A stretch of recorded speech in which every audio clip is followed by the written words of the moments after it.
नौबत खाने में जो इबादत जो पाठ है, आपको पता है कि इसमें किसके बारे में दिया गया है? बिस्मिल्लाह खां के बारे में। सादिक हुसैन जो है यह देश के प्रसिद्ध शहनाई वादक थे, बिस्मिल्लाह खां के मामा जी, और ये अपने ननिहाल में ही रहे थे बहुत दिनों तक। और वहाँ ही देखोगे इन्होंने क्या सीख गया था? शहनाई बजाने के लिए। यानी कि शहनाई का प्रयोग देखोगे मांगलिक अवसर, मतलब जो शुभ कार्य होते हैं, जैसे देखोगे शादी में जो है शहनाई बजाए जाते हैं। कि मुहर्रम पर्व को देखोगे शोक वाले भी पर्व माने जाते हैं, क्योंकि आपको पता होनी चाहिए करबला के युद्ध में देखोगे मोहम्मद साहब के नाती को क्या किया गया था? मार दिया गया था। जब ये काशी से बाहर चले जाते थे, ये अपना शहनाई बजाने का जब शुरुआत करते थे, तो जिस दिशा में काशी होती थी उस दिशा में अपना शहनाई बजाते थे। काशी के प्रति देखा जाए तो इनका इतना समर्पण था कि भारत रत्न, हम बताएं बेटी, भारत रत्न जो हमको मिला है, हमें फटा हुआ लुंगी देख के नहीं मिला था, हमारी जो शहनाई बजाने की जो कला है उसके लिए हमें मिला था।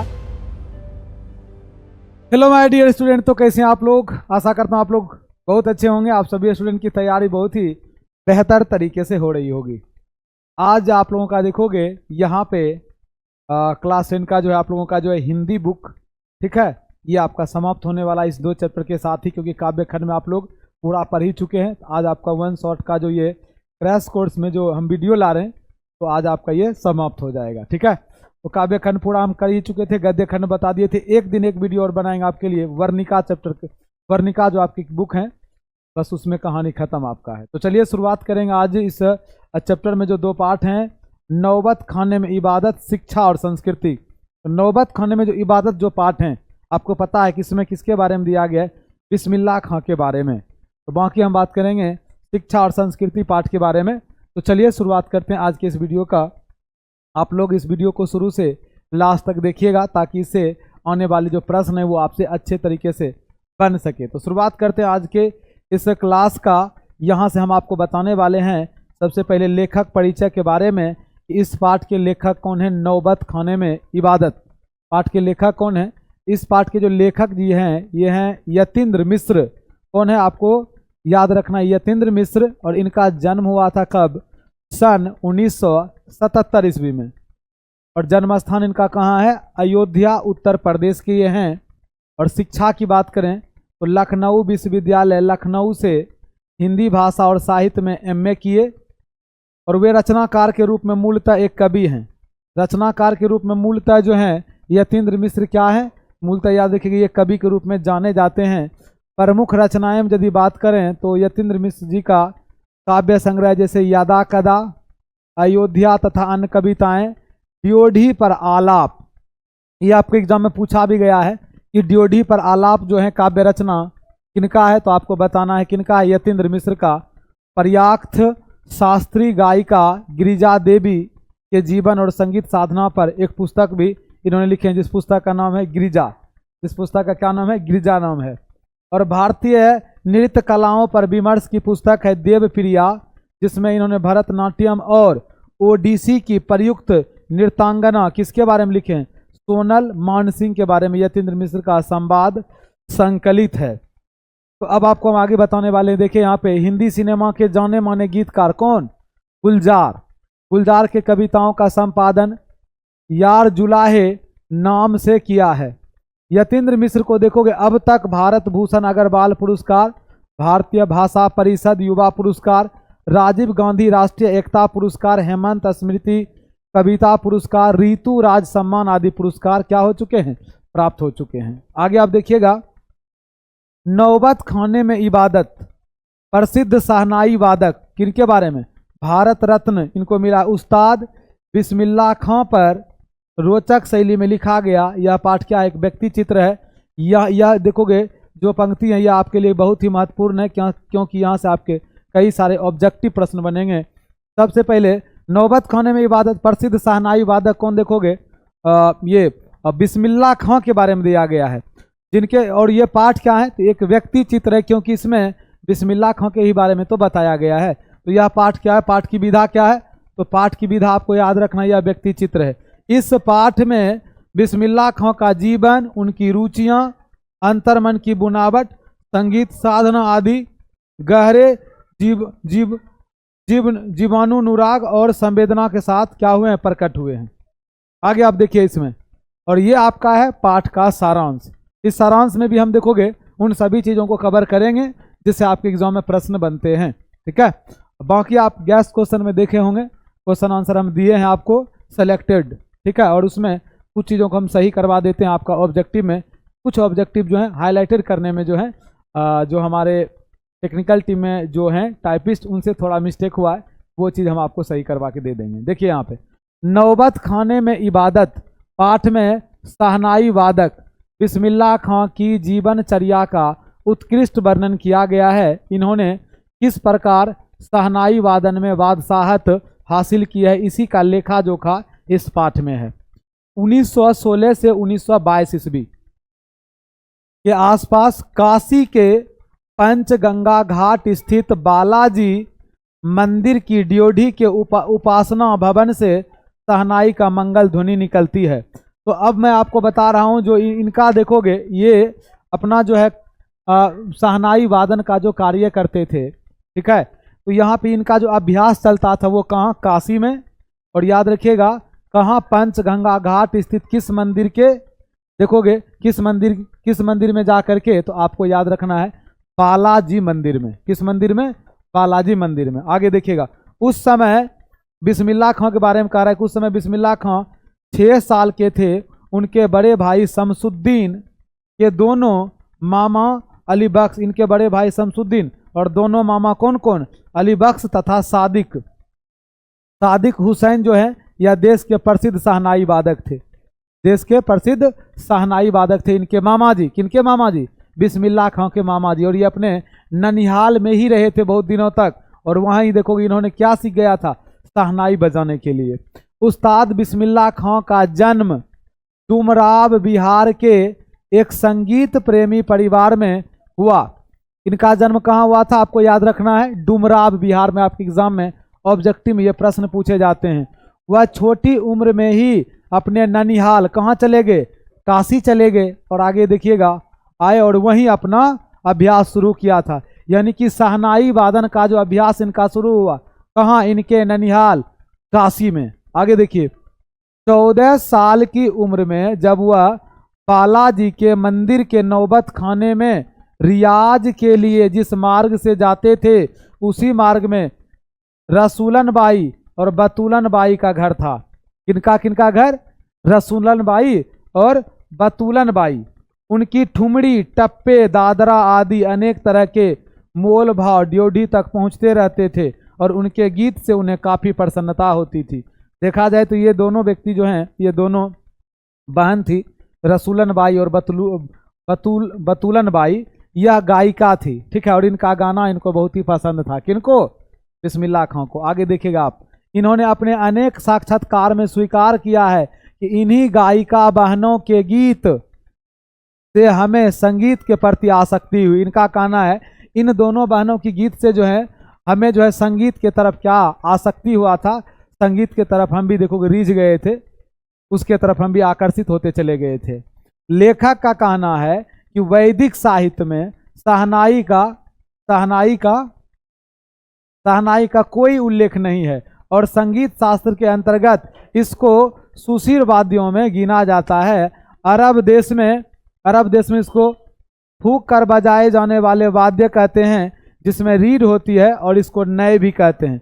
याद रखिएगा, यहाँ से आपके एग्जाम में जो ऑब्जेक्टिव टाइप प्रश्न बनते हैं हम वो आपको बताने वाले हैं। सुशील वाद्यों में शाह यदि किसी को बोला जाता है, वह शहनाई को बोला जाता है, ऑब्जेक्टिव प्रश्न बनेंगे। और अरब देश में जो फूंक कर बजाए जाने वाले वाद्य यंत्र होते हैं उसको नए बोला जाता है। क्या बोला जाता है? नए। सुशील वाद्य किसको बोलते हैं? जिसको फूंक के बजाया जाता है, जैसे आपका बांसुरी हो गया, उसी तरह से आपके शहनाई भी तो फूंक के बजाए जाते हैं। आगे देखिएगा, शहनाई को, इस लाइन को आप देखिएगा, यहाँ से आपके एग्जाम में प्रश्न बनते हैं। शहनाई को सुशील वाद्यों में शाह अर्थात शाहनेह की उपाधि दी गई है। सुशील वाद्यों में किसका उपाधि? शाह अर्थात शाहनेह की उपाधि दी गई है। 16वीं शताब्दी के उत्तरार्ध में तानसेन के द्वारा रची बंदिश जो संगीत का राग कल्पद्रुम से प्राप्त होती है, शहनाई, मुरली, बंसी, सिरिंगी और मुरछंग का उल्लेख हुआ है। अब आप आगे देखिएगा, यहाँ पे आगे हैं अवधि लोकगीतों एवं चैता में शहनाई का वर्णन मिलता है। इसका प्रयोग मांगलिक अवसरों पर ही हुआ है।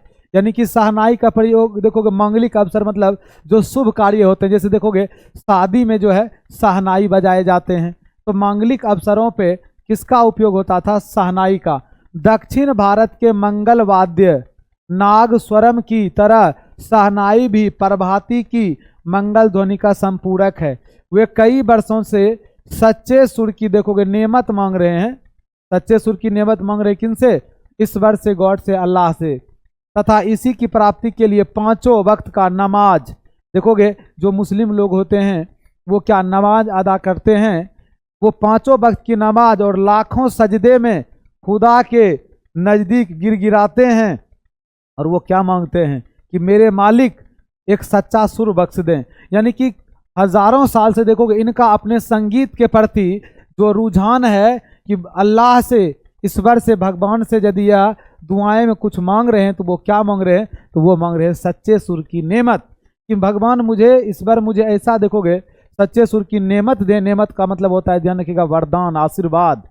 इतने बेहतर तरीके से मैं शहनाई बजाऊं कि लोगों को सुन करके बहुत ही अच्छा लगे। अब आगे आप देखिएगा यहाँ पे बिस्मिल्लाह खां और शहनाई के साथ जिस मुस्लिम पर्व का नाम जुड़ा है वह है मुहर्रम। यहाँ से ऑब्जेक्टिव प्रश्न बनते हैं कि बिस्मिल्लाह खां का जो शहनाई जो जुड़ा हुआ है यह किस मुस्लिम पर्व से? तो आपको याद रखना है मुहर्रम। इस पर्व के अवसर पर हजरत इमाम हुसैन और उनके कुछ वंशजों के प्रति 10 दिनों तक शोक मनाया जाता है। इस शोक के समय बिस्मिल्लाह खां के खानदान का कोई भी व्यक्ति ना तो शहनाई बजाता है और ना ही किसी संगीत कार्यक्रम में भाग लेता है। देखोगे इस शोक के समय ऐसा माना जाता है, देखोगे कि मुहर्रम पर्व को देखोगे शोक वाले भी पर्व माने जाते हैं, क्योंकि आपको पता होनी चाहिए कि करबला के युद्ध में देखोगे कि जब मोहम्मद साहब के नाती को क्या किया गया था? मार दिया गया था। तो उस चीज़ की देखोगे शोक मनाया जाता है मुस्लिम लोगों के द्वारा।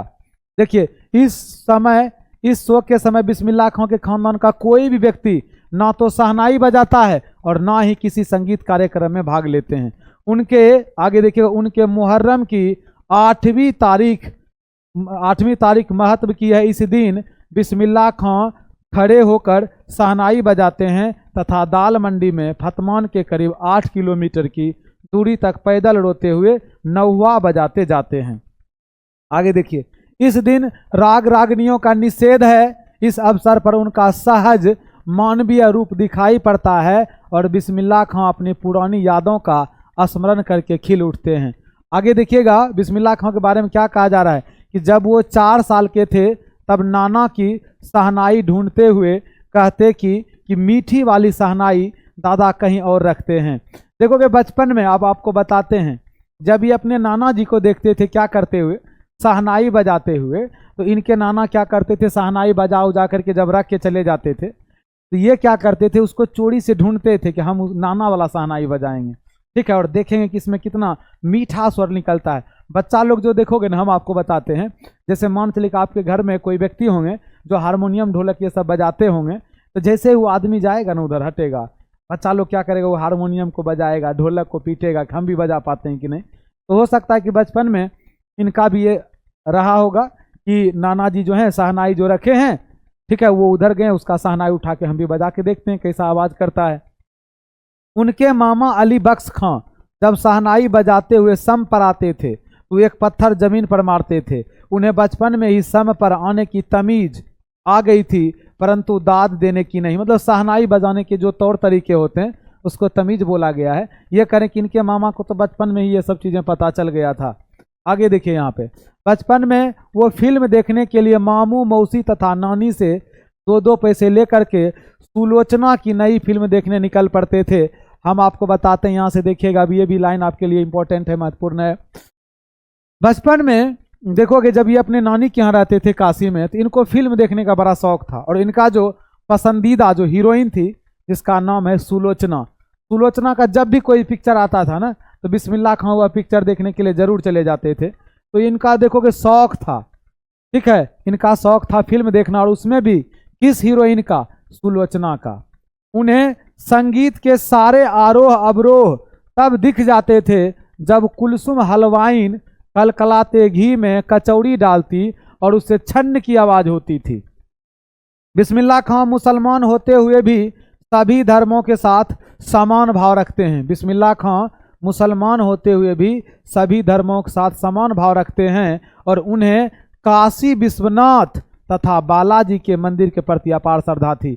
आप इस लाइन के बारे में हम बताते हैं, देखिएगा, ये धर्म से भले ध्यान रखिएगा, इस्लाम धर्म को मानने वाले थे, मुस्लिम व्यक्ति थे, लेकिन यदि बात किया जाए तो ये अपना रियाज, अपना जो प्रैक्टिस कर रहे थे, अभ्यास जो कर रहे थे, वो कहाँ?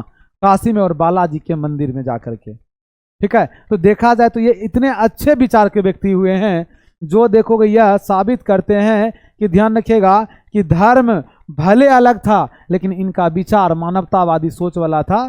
ठीक है, कि समाज में जो अभी देखोगे लोग हिंदू मुस्लिम के नाम पे एक दूसरे को मार देते हैं, वो चीज़ें ध्यान रखिएगा, जो नफरत की भावना लोग फैलाते हैं, कुछ ऐसे कट्टरपंथी विचार वाले लोग होते हैं, उनसे बिल्कुल हटे हुए लोग थे। ठीक है, अब आपको आगे बताते हैं। देखिए काशी के बारे में क्या कहा गया है।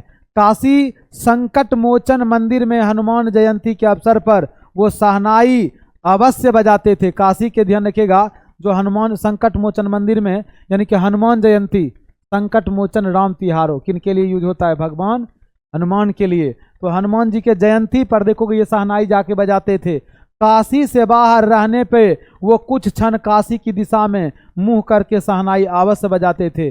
कभी कभी देखोगे, हम आपको बताते हैं, कभी कभी जब ये काशी से बाहर चले जाते थे, ये अपना शहनाई बजाने का जब शुरुआत करते थे तो जिस दिशा में काशी होती थी उस दिशा में अपना शहनाई बजाते थे। काशी के प्रति देखा जाए, ठीक है, तो इनका इतना समर्पण था। इनका समर्पण देखो किनके प्रति? काशी स्थान के प्रति। उनका कहना था, क्या करें मियाँ, ये काशी छोड़कर कहाँ जाएं, गंगा मैया है यहाँ। देखिए अब यहाँ पे बिस्मिल्लाह खां क्या कहते हैं, कभी कभी लोगों को ये कहते थे कि क्या करें मियाँ, काशी छोड़कर कहाँ जाएं, काशी से मेरा इतना लगाव है, यहाँ गंगा मैया है, यहाँ बाबा विश्वनाथ का मंदिर है, यहाँ बालाजी का मंदिर है। काशी को संगीत एवं नृत्य का गढ़ माना जाता है।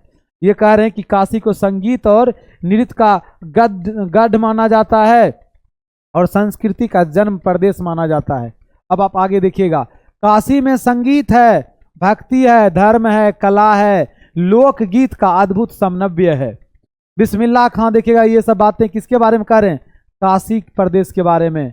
बिस्मिल्लाह खां की फूंक और शहनाई की जादुई आवाज का असर लोगों के सिर चढ़कर बोलने लगता है, क्योंकि शहनाई तथा बिस्मिल्लाह खां जो है यह एक दूसरे के क्या बने हुए हैं? एक दूसरे के पर्याय बने हुए हैं। पर्याय का मतलब होते हैं पर्यायवाची शब्द, मतलब कि यदि शहनाई बोलिएगा तो बिस्मिल्लाह खां का नाम जरूर आएगा। ठीक है, शहनाई यदि बोलते हैं तो किनका नाम आएगा? बिस्मिल्लाह खां का। इनका जीवन बिल्कुल सादा था, ये बहुत ही सादे, मतलब इनका जीवन सादा जीवन, उच्च विचार, बहुत ही सीधे साधे लोग थे। ये एक दो एग्जाम्पल हम आपको आगे बताएंगे। इसलिए तो एक शिष्या ने, इनकी एक स्टूडेंट थी, वो इनसे क्या सवाल करते हैं, उनसे आग्रह किया था, बाबा, ये कहते हैं बाबा आपको भारत रत्न मिल चुका है, करे का आपको भारत रत्न मिल चुका है, अब आप जो है फटी लुंगी ना पहना करें। और उनको कहते हैं कि आप जो ये फटा हुआ लुंगी पहन के बैठे रहते हो ये अच्छा नहीं लगता आपको, इतने प्रसिद्ध आदमी आप हो, ठीक है, आपको भारत रत्न भी मिला है और तब भी आप ये फटा हुआ लुंगी पहन के बैठे रहते हो। तब देखिएगा इनका जवाब क्या आता है। उन्होंने कहा भारत रत्न हमको शहनाई पर मिला है, ना कि लुंगी पर। कह रहे हैं कि भारत रत्न, हम बताएं बेटी, भारत रत्न जो हमको मिला है यह हमें फटा हुआ लुंगी देख के नहीं मिला था, हमारी जो ध्यान रखिएगा जो सुर हैं, शहनाई बजाने की जो कला है उसके लिए हमें मिला था। इसीलिए देखो आगे ये कहते हैं कि मालिक मुझे फटा सुर ना बख्शे। ये कह रहे कि मालिक मुझे जो है फटा सुर ना बख्शे। लुंगी का क्या है? फटा है सिल जाएगा, फटा है सिल जाएगा, लेकिन सुर जो है यह नहीं फटना चाहिए। अब आगे देखिएगा यहाँ पे, निष्कर्षतः बिस्मिल्लाह खां काशी के गौरव थे। उनके मरते ही काशी में संगीत, साहित्य और अदब की बहुत सारी परंपराएं क्या हो गई? लुप्त हो चुकी है। अब हम आपको आगे बताते हैं, देखिए यहाँ पे आगे क्या है। वे दो कौमों के आपसी भाईचारों के मिसाल थे और खां साहब शहनाई के बादशाह तथा मानवता के प्रतिमूर्ति थे। यही कारण है कि उन्हें भारत रत्न, पद्म भूषण, संगीत नाटक अकादमी पुरस्कार तथा अनेक विश्वविद्यालय के मानद उपाधि मिली। वे 90 वर्ष की आयु में 21 अगस्त 2006 ईस्वी को देखोगे खुदा के प्यारे हो गए, इनका क्या हो जाता है, निधन हो जाता है। तो यहाँ तक आप देखोगे हम सारांश रूप में भले हम आपको बताए होंगे, लेकिन वो सभी महत्वपूर्ण बिंदुओं को देखोगे हम छूते चले गए, बताते चले गए, जहाँ से आपके एग्जाम में क्वेश्चन बनते हैं। और मैं आपको अब आगे लेके चल रहा हूँ, यहाँ पे कुछ ऑब्जेक्टिव प्रश्न मैं आपको बताने वाला हूँ, और सब्जेक्टिव के लिए गैस क्वेश्चन आपको हम दिए हैं। देखिए यहाँ पे कमरुद्दीन नाम किसका था, तो कमरुद्दीन नाम याद रखिएगा, यह नाम है बिस्मिल्लाह खां का। दूसरा क्वेश्चन, बिस्मिल्लाह खां की शहनाई के साथ किस मुस्लिम पर्व का नाम जुड़ा है, हम आपको बताए थे मुहर्रम। मुहर्रम ऑप्शन सी में आपको दिख गया। आगे क्वेश्चन, बिस्मिल्लाह खां के पिता का नाम क्या है, इनके पिताजी थे पैगंबर बख्श खां। पिताजी का नाम क्या है, पैगंबर बख्श खां। आगे देखिए यहाँ पे नौबत खाने में इबादत पाठ के केंद्र में कौन है, किसके बारे में बात हो रहा है, तो बात हो रहा है किसके बारे में, बिस्मिल्लाह खां के बारे में। आगे देखिएगा इसमें से कविता नहीं है, कविता नहीं है, कौन सा, नौबत खाने में इबादत कविता थोड़े है, यह तो व्यक्ति चित्र है। क्या है, व्यक्ति चित्र। आगे आप देखिएगा इबादत का अर्थ क्या होता है, तो इबादत का अर्थ होता है उपासना। इबादत का अर्थ क्या होता है, तो याद रखिएगा इबादत का अर्थ होता है उपासना। आगे है सुशीर वाद्यों में शाह की उपाधि किसे प्राप्त है, सुशीर वाद्यों में हम आपको बताए थे शाह बोला जाता है शहनाई को, किसे, शहनाई को। बिस्मिल्लाह खां का संबंध किससे है, बांसुरी, हारमोनियम, तबला, शहनाई से, तो बिस्मिल्लाह खां का संबंध है शहनाई से, किससे, शहनाई से। बिस्मिल्लाह खां दर्शकों से कौन सी दुआ ईश्वर से मांग रहे हैं, दर्शकों से ये कौन सी दुआ, सच्चे सुर की नेमत की दुआ। आगे देखिए काशी किसकी पाठशाला है, तो काशी जो है यह संस्कृति की पाठशाला है, किसकी पाठशाला, संस्कृति। बिस्मिल्लाह खां का बचपन का नाम क्या था, इनका बचपन का नाम था कमरुद्दीन। क्या नाम था, कमरुद्दीन। आगे देखा जाए रसूलन बाई कौन थी, यह गायिका थी। रसूलन बाई के बारे में हम बताए थे ना, गायिका थी। नौबत खाने में इबादत साहित्य की कौन सी विधा है, नौबत खाने में इबादत जो है यह साहित्य की कौन सी विधा है, एक मिनट निबंध नहीं होंगे, व्यक्ति चित्र होंगे। क्या हो जाएंगे, व्यक्ति चित्र। ड्योढ़ी पर आलाप शीर्षक काव्य संग्रह किसकी रचना है, यतीन्द्र मिश्र की रचना है। राइट आंसर हो जाएंगे डी नंबर। अरब देश में फूंक कर बजाए जाने वाले जो वाद्य यंत्र हैं जिसमें नारी यानी रीढ़ होती है उसको हम क्या बोलते हैं, उसको हम लोग बोलते हैं नय। क्या बोलते हैं, आप याद रखिएगा, नय बोलते हैं। काशी में मरण भी माना गया है, काशी में मरण को भी, यहाँ कहा जाए काशी में यदि कोई व्यक्ति मरते भी हैं तो उनके लिए यह चीजें क्या माना जाता है, मंगल। क्या माना जाता है, मंगल माना जाता है। अब आपका जो नेक्स्ट चैप्टर है जिसका नाम है शिक्षा और संस्कृति, और इस पाठ के लेखक हैं कौन, राष्ट्रपिता महात्मा गांधी। ठीक है, तो चलिए आप अब आगे देखिएगा यहाँ पे। ठीक है, क्योंकि हम आपको बताए थे कि इस एक ही वीडियो में आपको हम दोनों पाठ आज बताने वाले हैं, खत्म करने वाले हैं। तो यहाँ पे आपका देखोगे कि पाठ का नाम है शिक्षा और संस्कृति। इस पाठ के जो लेखक हैं वह कौन है, तो वह है महात्मा गांधी। इनका जन्म कब हुआ था, इनका जन्म हुआ था 2 अक्टूबर 1869 ईस्वी में, और जन्म स्थान इनका कहाँ है, जन्म स्थान है पोरबंदर, गुजरात। और इनके पिताजी कौन हैं, इनके पिता हैं करमचंद गांधी, और माताजी कौन है, पुतलीबाई। शिक्षा की बात करें, पोरबंदर और उसके आसपास इनकी शिक्षा हुई थी। 4 दिसंबर 1888 ईस्वी में वे वकालत की पढ़ाई के लिए university college London, university London गए थे। विवाह की बात करें तो 1883 ईस्वी में कम उम्र में ही उनका विवाह किनके साथ में हुआ था, कस्तूरबा से, जो कि स्वाधीनता संग्राम में उनके साथ कदम से कदम मिलाकर चली। आगे देखा जाए तो गांधी जी के जीवन में दक्षिण अफ्रीका प्रवास कब से कब तक रहा था, ये लाइन आपके लिए इंपॉर्टेंट है क्योंकि यहाँ से आपके एग्जाम में ऑब्जेक्टिव प्रश्न आते हैं।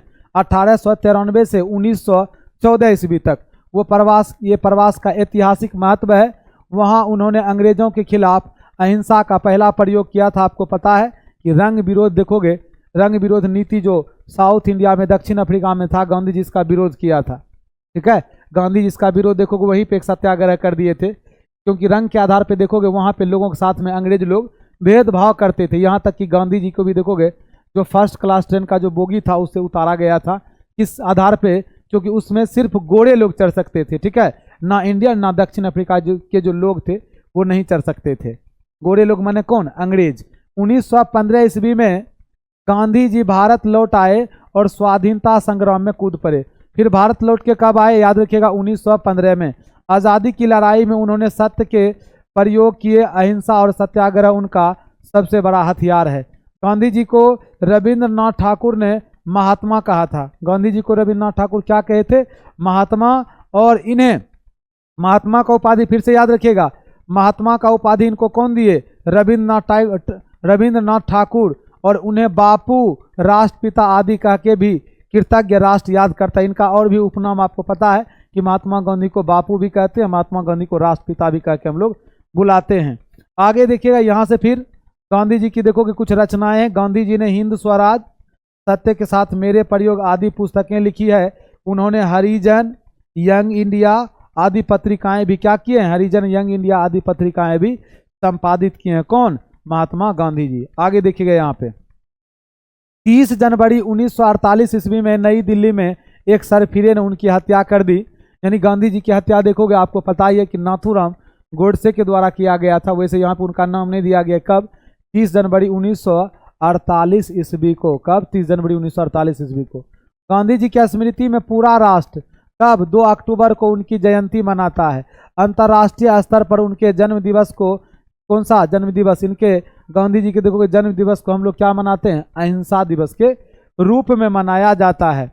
अब आगे देखिएगा, शिक्षा और संस्कृति, ये लाइन को आप समझिएगा। शिक्षा और संस्कृति जैसे विषय पर यहाँ हरिजन, यंग इंडिया जैसे ऐतिहासिक पत्रों के अग्रलेखों से संकलित संपादित राष्ट्रपिता महात्मा गांधी के विचार क्या हैं, प्रस्तुत हैं। आज जो आप यहाँ देखने वाले हो तो महात्मा गांधी का विचार यहाँ पे प्रस्तुत करके दिया गया आपके इस टॉपिक में। तो देखिएगा अब आगे इस पाठ में, देखिए इस पाठ में उनके क्रांतिकारी शिक्षा दर्शन के अनुरूप वास्तविक जीवन में उपयोगी व्यवहारिक दृष्टिकोण और विचार हैं, जिनके बल पर आत्मा, बुद्धि, मानस एवं शरीर के देखोगे संतुलित परिष्कार के साथ साथ मनुष्य के नैतिक विकास के लिए जरूरी प्रेरणाएं हैं।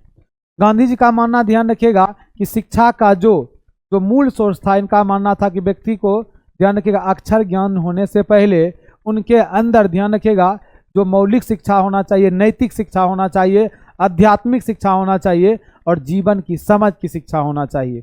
ठीक है, क्योंकि इनके बिना अक्षर ज्ञान भी बेकार हो जाता है लोगों का। तो चलिए हम आपको बताते हैं। और ये शिक्षा, गांधी जी का मानना है कि इस तरह की शिक्षा बचपन में ही मिल जाना चाहिए। प्रस्तुत पाठ देखोगे सारांश रूप में भले है, लेकिन जिस तरह से अभी देखोगे हम पीछे के पाठ को हम बताए थे, एक एक लाइन में देखोगे जहाँ से आपके एग्जाम में क्वेश्चन बनते वो सभी चीज़ें, तो यहाँ भी हम आपको बताने वाले हैं। तो समझिएगा यहाँ पे आप, प्रस्तुत पाठ शिक्षा और संस्कृति यानी महात्मा गांधी के द्वारा दिए गए भाषणों का संकलन है। इसमें लेखक ने सच्ची दिशा और भारतीय संस्कृति की विशेषताओं पर प्रकाश डाला है। लेखक वैसी शिक्षा को सच्ची शिक्षा मानता है जिसमें प्रेम से घृणा को, मतलब प्रेम से प्यार से नफरत करने वाले को, और सत्य से किसको, सत्य से असत्य को तथा कष्ट सहन से हिंसा को जीतने की शक्ति हो। लेखक की राय में समझिएगा, लेखक की राय में बुद्धि की सच्ची शिक्षा शरीर की स्थूल इंद्रियां यानी हाथ, पैर, आंख, कान, नाक वगैरह के ठीक ठाक उपयोग और तालीम के द्वारा ही हो सकती है। मतलब इनका कहना है कि बुद्धि की सच्ची शिक्षा शरीर के स्थूल इंद्रियां यानी कि आपके हाथ, पैर, आंख, कान, नाक, इन सभी चीज़ों का भी उपयोग आप सही से कर सकते हो। गया सर, इसका क्या मतलब हुआ? ध्यान रखिएगा, आप देखिएगा अपने आंखों का यूज कौन से दृश्य को देखने के लिए करते हो, आप सुनते क्या हो, आप खाते क्या हो, आप पढ़ते क्या हो, ये सब चीज़ के लिए आपके आंख, हाथ, नाक, कान, ये सब चीज़ का आप यूज कर रहे हो कि नहीं कर रहे हो। तो ध्यान रखिएगा आपकी नज़र जिस चीज़, नज़र ध्यान रखिएगा, जब अच्छे चीज़ों को देखते हैं तो दिमाग में भी उसी तरह का ख्याल आता है। आपको ये कैसे, गांधी जी के किसी फोटो में देखिएगा 3 बंदर को भी दिखाया जाता है। एक बंदर जो है आंख पे हाथ रखे, एक कान पे, एक मुंह पे। इनका क्या मतलब हुआ? तो उस बंदर जो आंख पे जो हाथ रखे, वो बंदर क्या दिखा रहे हैं? वो बंदर ये दिखा रहे हैं कि हमारी जो नज़र होना चाहिए ना, वो उन सकारात्मक चीज़ों को देखिए जिनका बेहतर प्रभाव हमारे जीवन पे हो। बेकार चीज़ों को यदि आप देखोगे तो आपके मस्तिष्क में भी वही चलेंगे। एग्जाम्पल के लिए आपको हम ऐसे बताते हैं, कभी कभार देखिएगा आप, कभी कभार क्या होता है, चलिए कभी कभार देखोगे यह कैमरा भी जो है बीच में अपना क्या दिखा देते हैं, कर्तव्य दिखा देते हैं। तो चलिए आप थोड़ा सा यहाँ पे आपके बीच हम जो है अब कैमरा को सही कर दिए। देखिए अभी यहाँ पे बता रहे हैं आपको। तो हम क्या बता रहे थे कि जैसे अभी आपको हम बता रहे थे गांधी जी के फोटो के साथ में कभी कभी आप वो 3 बंदर को देख रहे होंगे जो आंख पे हाथ रखे हैं, मुंह पे हाथ रखे हैं, कान पे हाथ रखे हैं। यहाँ कहने के सेंस में अभी हम आपको बता रहे थे कि आप कभी देखिएगा कि कोई हॉरर पिक्चर, भूताहा पिक्चर देख लेते होंगे और रात में खास करके यदि आपको वो पिक्चर दिखाया जाए तो देखिएगा आपको रात में सही से नींद भी नहीं आएगा। उसी तरह से यदि आप कोई मजाकिया टाइप का पिक्चर देखते हैं तो देखिएगा आपके नज़रों पे मतलब वो देखने का असर देखिएगा आपके माइंड तक भी रहेगा। कितने आराम से सोओगे, मज़ा आ जाएगा उस दिन आपको, क्या मज़ा आया ये आज ये पिक्चर को देख करके। कहने के सेंस में मतलब क्या कि हमारी नज़र जिस चीज़ को देखते हैं उसका इम्पैक्ट हमारे दिमाग पर उसका प्रभाव पड़ता है। कान मतलब क्या देखिएगा कि आप देखिएगा कि गाना उना देखिएगा जैसा गाया जाएगा या आसपास के माहौल में देखो कुछ क्या होते हैं, बच्चे लोग जरा जल्दी सीख जाते हैं। आसपास के लोग देखोगे या कोई लड़का के साथ मुड़ा रहा है वो अधिकतर गाली का यूज कर रहा है तो बच्चा भी धीरे धीरे देखेगा वो गाली सीख जाएगा। ठीक है, अपने माता पिता के भी कुछ आचरण उसके भीतर आ जाते हैं, कैसे ये चीज़ को देख रहे हैं, सुन रहे हैं, समझ रहे हैं, तब तो ऐसा हो रहा है। तो यदि उनके अंदर ध्यान रखिएगा, उनके अंदर यदि सच्ची शिक्षा दे दिया जाएगा तो वो अपनी इंद्रियों का भी उपयोग जो है वह सही से करना शुरू कर देंगे। आगे देखिए यहाँ पे, लेकिन शरीर और मस्तिष्क के विकास के साथ साथ आत्मा की जागृति आवश्यक होती है, अन्यथा बुद्धि का विकास घटिया और एकांगी साबित होगा। इसलिए बच्चों के सर्वांगीण विकास के लिए मतलब बच्चे का पूरी तरह से विकास हो इसके लिए शारीरिक और आध्यात्मिक शक्ति की शिक्षा मिलना चाहिए। मतलब बच्चे को शारीरिक शिक्षा के साथ साथ उनको कैसा आध्यात्मिक शिक्षा भी देना चाहिए। और आध्यात्मिक शिक्षा बताएं ये कैसे मिलेगा?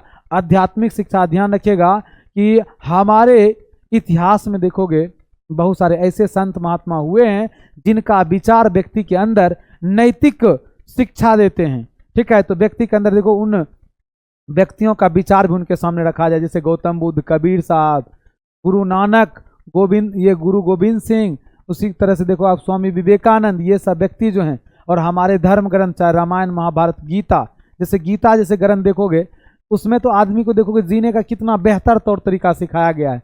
यदि आप कभी उसका कुछ श्लोक या आप खुद गीता पढ़ते होंगे तो आपको पता चलेगा कि सच में जीवन के जो भी रहस्य है ना, ठीक है, और जितना सवाल आपके मन में चलता है जीवन संबंधित सभी का उत्तर आपको वहां मिल जाएगा।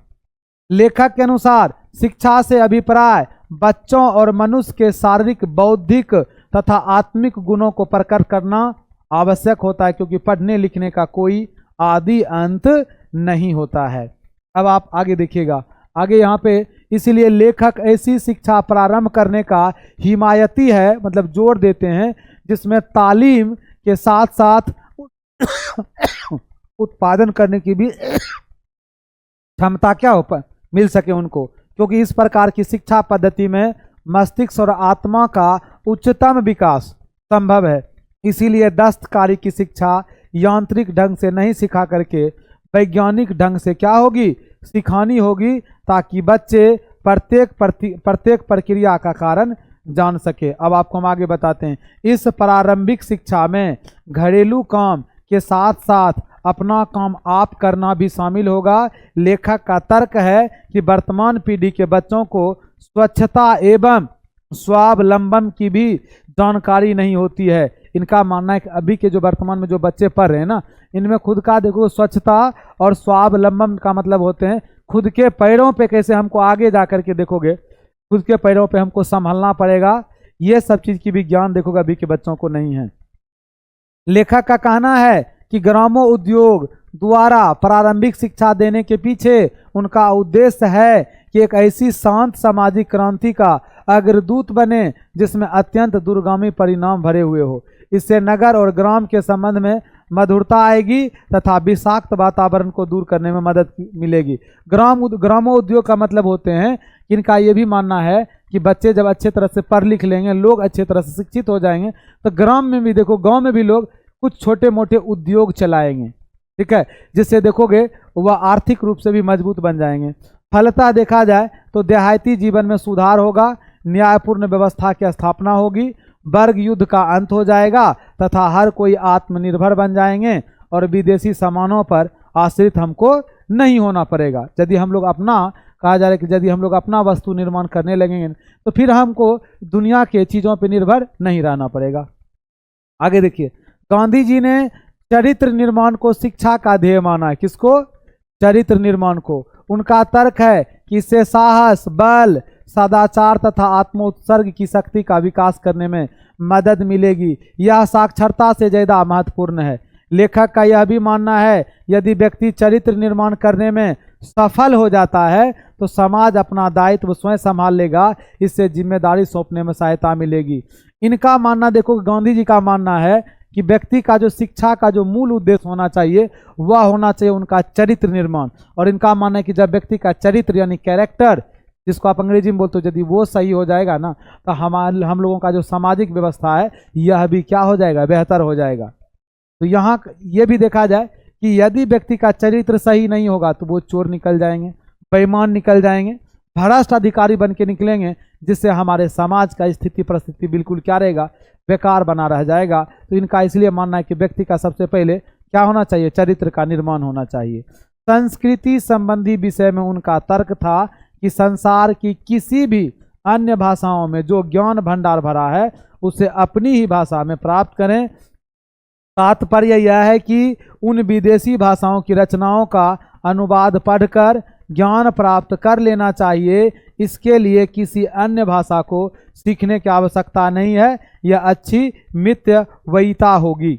अब आपको हम आगे बताते हैं, देखिए यहाँ पे, अतः वैसी भाषा का ज्ञान प्राप्त करने के लिए विद्यार्थियों को एक ऐसा वर्ग कायम किया जाए जो संसार की भिन्न भिन्न भाषाओं के उत्तम विचारों को देसी भाषा में अनुवाद करके उपलब्ध कराता रहे। अब गांधी जी एक बात पे और जोर देते हैं यहाँ पे कि ध्यान रखिएगा कि दुनिया भर के अलग अलग भाषाओं का ज्ञान या वहाँ की जो पुस्तक में जो ज्ञान है उसको देने के लिए उसका हिंदी अनुवाद करके भी बच्चे को बताया जाए। लेखक का यह भी मानना है कि किसी दूसरी संस्कृति को जानने से पहले अपनी संस्कृति का ज्ञान होना आवश्यक है।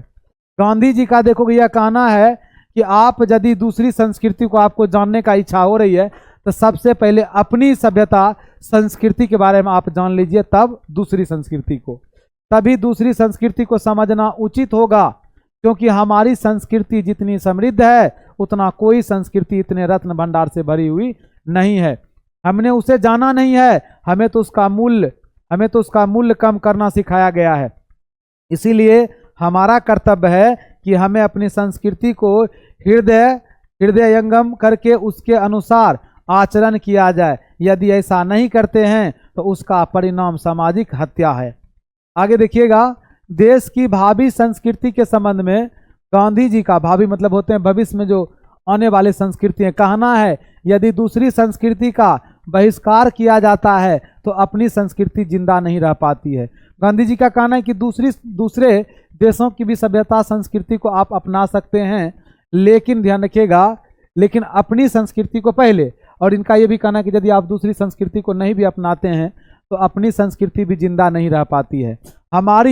गांधी जी कहते हैं कि हमारी संस्कृति की विशेषता है कि हमारे पूर्वज जो हैं एक दूसरे के साथ बड़ी आज़ादी के साथ मिल गए, हम लोग उसी मिलावट के उपज हैं। लेखक की सलाह है कि साहित्य में रुचि रखने वाले हमारे युवा स्त्री पुरुष संसार के हर भाषा को सीखे तथा विद्वता का लाभ भारत और संसार को बोस, राय तथा कविंद्र, रविंद्र की तरह दें, किंतु अपनी भाषा तथा धर्म का त्याग ना करें।